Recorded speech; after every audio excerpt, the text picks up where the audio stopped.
आज चुनावी सफर में हम काराकाट लोकसभा में बैठे हैं और काराकाट लोकसभा में हमारे साथ बात करने के लिए ये महिला मोर्चा विकास मंच की राष्ट्रीय अध्यक्ष वीणा मानवी जी हैं।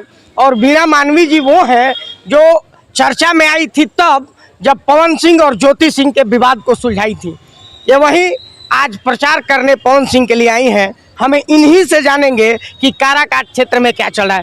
बहुत बढ़िया चल रहा है, बहुत बढ़िया माहौल है, कोई दिक्कत नहीं है। आप एकदम निश्चिंत रहिए।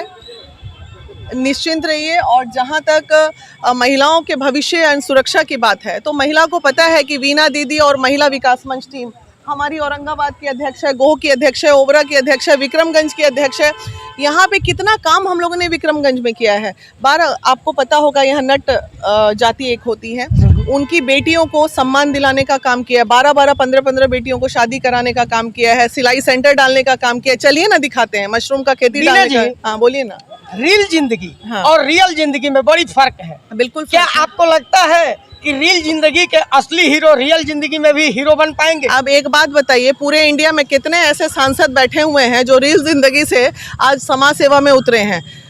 कम से कम भी 25, 30, 40 सांसद हैं, चाहे हेमा मालिनी जी से लेके और बिहार के निरहुआ तक ले लीजिए। तो वो लोग रियल जिंदगी नहीं जी रहे थे। उन लोगों का पार्टी द्वारा सिग्नल मिला था, किसी ने निर्दलीय चुनाव नहीं लड़ा। यहाँ तक कि अमिताभ बच्चन जो लड़े थे वो भी पार्टी से आ रहे हैं उस पे। ये निर्दलीय है, क्या लोगों का सपोर्ट निर्दलीय को मिलेगा? बस यही तो देखना है काराकाट की जनता क्या कर रही है, अपना भविष्य बदलेगी नहीं बदलेगी। अगर एक रविंद्र सिंह भाटी जैसा लड़का 26-27 साल का लड़का राजस्थान में पूरे देश को हिला सकता है तो पवन आज काराकाट को पूरा कैसे जान लिए पूरे देश में? मोदी के 400 पार का नारा है।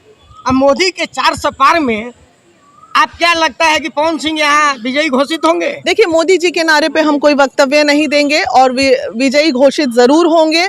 लोग अगर चाहेंगे, अगर काराकाट की जनता चाहेगी कि हमको नाली गली कूची से ऊपर से उठ के बात करना है, हमारे भविष्य बात करना है, अगर काराकाट की जनता चाहेगी कि उनका भविष्य बदले तो जरूर पवन को चुनेंगे। अगर वो चाहेंगे कि नहीं हमको यही कचरा में जीवन बिताना है तब तो फिर नहीं भी चुन सकते हैं। आदत हो जाती है ना लोगों को गंदगी में रहने की, तो निकलना पड़ेगा ना भविष्य में।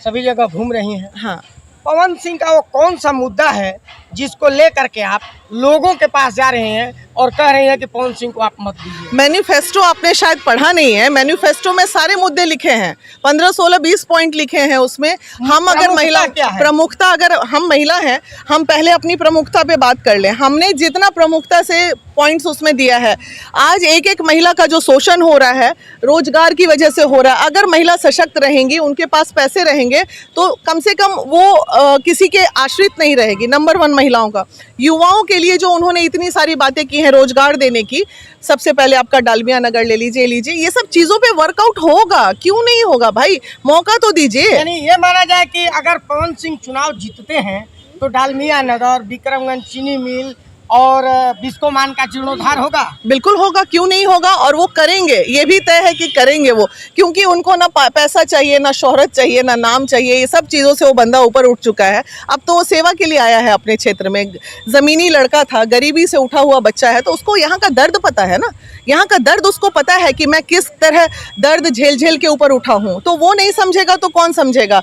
चले आए वहाँ से उठ के, आज लोग कर लेते हैं, जात पात से काराकाट को ऊपर उठना पड़ेगा। अच्छा मैम, ये मैं मानता हूँ कि पवन सिंह के फैन फॉलोअर्स ज़्यादा हैं, क्या वो फैन फॉलोअर्स को वोटों में तब्दील कर पाएंगे?